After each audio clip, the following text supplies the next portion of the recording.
Dear viewer, are you tired of eunuch palace coups? Are you tired of palace eunuchs sneaking around with your concubines? Are you tired of eunuchs corrupting your imperial rule?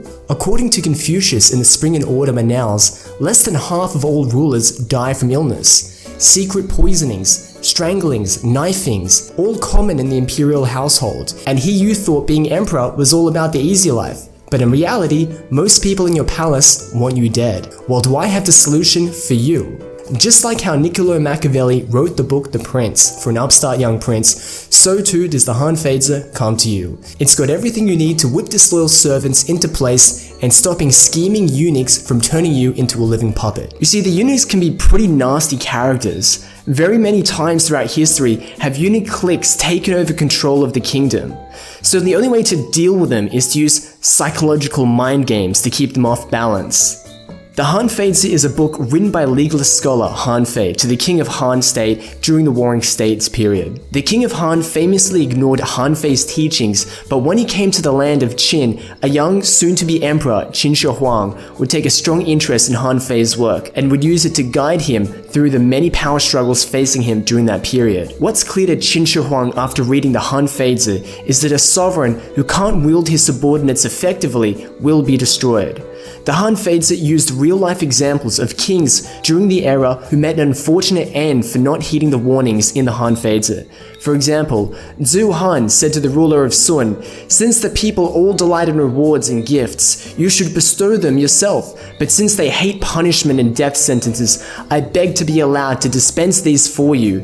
Thereupon, the ruler of Sun gave up exclusive right to hand out penalties, and it passed into the hands of Zhu Han. That was how the ruler of Sun came to be intimidated. End quote. So the solution Hanfei gives is to never allow anyone else to wield your supreme power for the use of punishment or reward. If the eunuchs and ministers have this power, they will use it to enrich themselves and subvert your authority, just like Liu Jin did. Liu Jin was a corrupt eunuch during the Ming era that grafted up to $40 billion in today's money worth of gold.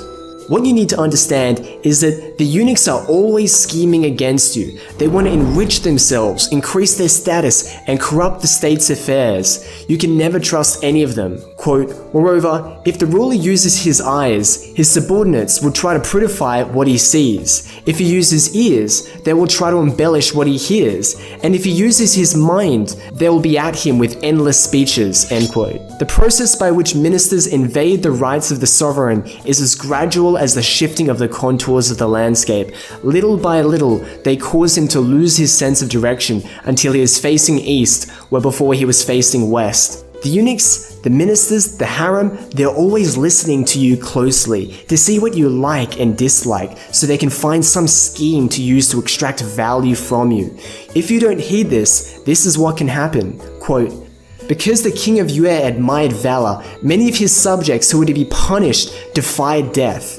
Because King Ling of Chu liked slim waist, his state was full of half-starved people on diets. Because Duke Huan of Qi was jealous and loved his ladies in waiting, his minister Shu Tiao castrated himself in order to be put in charge of the harem. Because the duke was fond of unusual food, his minister Yi Ya steamed his son's head and offered it to the duke. Thus, if the ruler reveals what he dislikes, his ministers will be careful to disguise their motives. If he shows what he likes, his ministers will feign abilities they do not have. In short, if he lets his desires be known, he gives his ministers a clue as to what attitude they best assume." One of the many issues you're going to be having as an emperor is managing your harem. Did you know that Chinese calendars of the 10th century weren't used to keep track of the time, but rather to keep the emperor's sex schedule in check? That's because it is believed that the organization of the emperor's sex life is essential to maintaining the well-being of the empire. One of the most frequent ways a kingdom splits apart is due to succession crisis. An emperor not having a clear inheritor to the throne can be as dangerous of a time as war. Or maybe the firstborn son isn't fit for the throne, or perhaps too dumb, too evil, no leadership qualities. The full-time managers of the imperial harem see to it that their duty to the emperor is that he is in tip-top condition to have a prodigious amount of sex to produce the highest quality physical specimen. But to produce the highest quality specimen means to follow a strict schedule of sex, and sex based on moon cycles. It was believed that women were most likely to conceive during a full moon when the female yin energy was stronger, and that a child conceived during a full moon would be stronger in virtue when he grows up. To aid this process, the low-ranking concubines must sleep with the emperor when the moon is weaker to nourish the emperor with their energy. When the emperor is fully charged up, he can then make his way up through the higher-ranked concubines, leading up to him finally sleeping with the empress on the full moon. Special secretaries were employed to keep strict record of the emperor's sex life in order to make sure that the emperor was keeping up with his sex schedule. So what's the problem?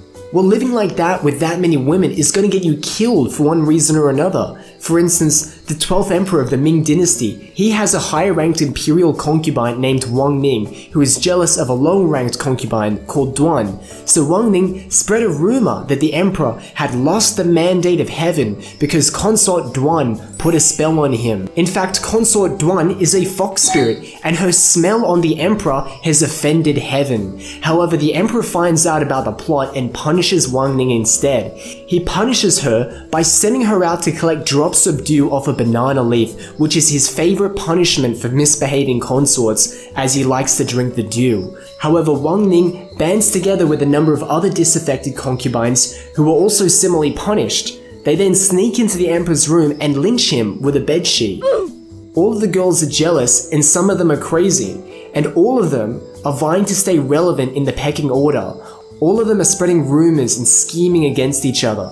All of them, all the time for the rest of their lives. This personal drama is the payday of the eunuchs who know who killed who had sex with who, what are the cliques, what are their deepest, darkest secrets. Yes, it's a dangerous and difficult life, but alas, as emperor, you are entitled to your harem. According to the rights of Zhou, you are entitled to the following: 1. Queen, 2. Consorts, 3. Wives, 9. Royal concubines, 27 hereditary consorts, 81 royal wives.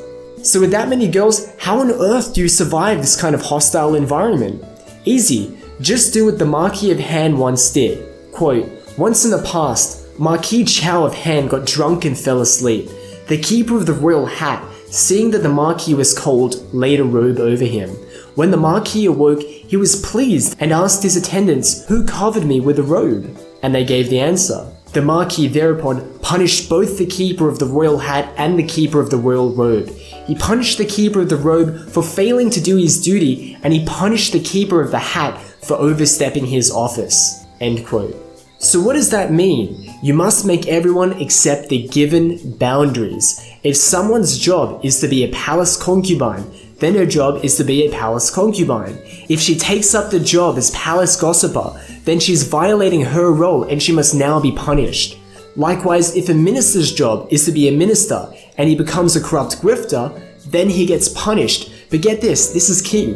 He's punished not because he's a corrupt grifter, he's punished because he's a minister who's violating his role as a minister. This is key to legalist doctrine. The way you protect yourself as the ruler is with the law. Unlike the bygone kings of old who prayed to their gods, the legalist emperor prays to his laws. He uses the law as a weapon and armor for himself. With his law, he can change someone's role. If someone violates their role, they are breaking the law and must be punished. So by this way, the emperor can enshroud himself in a protective layer of laws. Maybe he makes a law that all his imperial harem aren't allowed to be jealous, or a law banning people from spreading rumors. If anyone violates a boundary created by the law, the emperor must punish them mercilessly. The maintenance of this law is constant whether the person punished is in the right or the wrong.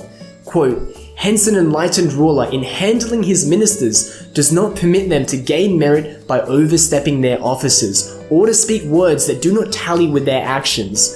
Those that overstep their offices are condemned to die. Hence, if one of the ministers comes forward with big words but produces only small accomplishments, the ruler punishes him not because the accomplishments are small, but because they do not match with the words. Likewise, if one of the ministers comes forward with small words but produces great accomplishments, he too must be punished." So what we've discovered is that everyone wants to kill you all the time, and the way to protect yourself is with the law. So does this mean you need to micromanage every aspect of everything under heaven all the time just to live? This is in fact not the outcome intended by legalism. The goal of legalism is in fact to achieve the opposite, and that's something called owing. You might have heard this word from my Tao Te Ching video. Owing is a concept borrowed from Taoism, and it can be best translated to as non-action. So to be considered an enlightened ruler from a legalist point of view is to manage your kingdom with the least amount of force necessary to achieve your desired outcome. If the people you are leading are aware of your stern and liberal attitude, they will stick to their job and do what they are told. You may be murderous and vicious, but you won't have to commit murder or be vicious. This is an example of leading by owing. Another way of leading by using owing is stepping out of the management of your kingdom entirely and leaving it up to the ministers. Your only job is to appoint the ministers. If they do their job, they keep their job. If they don't do their job, they don't keep their job. If you do this for long enough, you'll be left with ministers who do their job. If the ministers do their job, then you don't have to do anything. The less you interfere, the more efficient the government will be. This is why eminent legalist Shen Buhai said, quote, "The ruler is like a mirror, reflecting light, doing nothing, and yet beauty and ugliness present themselves. Or like a scale, establishing equilibrium, doing nothing, and yet causing lightness and heaviness to discover themselves. Merging his personal concerns with the public weal, he does not act. And yet, as a result of his non-action, owing, the world brings itself to a state of complete order." End quote. The reason to strive for owing in governance is also to protect yourself. Just like I said before, if you speak one sentence, everyone will listen with 100% focus. They're going to ruminate on it. They will dream about what you said. They will slice up the way you said it in 100 different ways just to examine it from multiple different angles, all with the purpose of trying to learn how to gain your favor. If you're too actively involved in governance, there is only more ammunition for your downfall. This is what sinologist Earl Creel said about this, quote, "The ruler's subjects are so numerous and so alert to discover his weaknesses and get the better of him that it is hopeless for him alone as one man to try and learn their characteristics and control them by his knowledge. The ruler must refrain from taking the initiative and making himself conspicuous, and therefore vulnerable, by taking any overt action." End quote. So this is how Hanfeizi says you should wield power, quote, "This is the way to listen to the words of others. Be silent, as though in a drunken stupor. Say to yourself, lips, teeth, do not be the first to move. Lips, teeth, be clumsier than ever. Let others say their piece. I will gain knowledge thereby." Although you're told to be the son of heaven, a living god amongst men, in truth you're like a small boy herding a pack of elephants that are ready to stampede. At all times, no one can be allowed to know how vulnerable you truly are. So if you're a lowly mortal and not an emperor, how can you protect yourself against the emperor's overreach? Easy. Subscribe to Expressvpn. I've tested a lot of VPNs in China. Sometimes they work, sometimes they don't, but there's one that works most of the time, and it's Expressvpn. It costs as little as $12 a month, and what I love so much about it is that I can pay with Bitcoin, I can sign up with a burner email account, and I can select weird locations no one would suspect. Sign up now and support the channel. Thanks a lot for watching, guys. To see more videos, please remember to subscribe, and I'll see you later. Peace.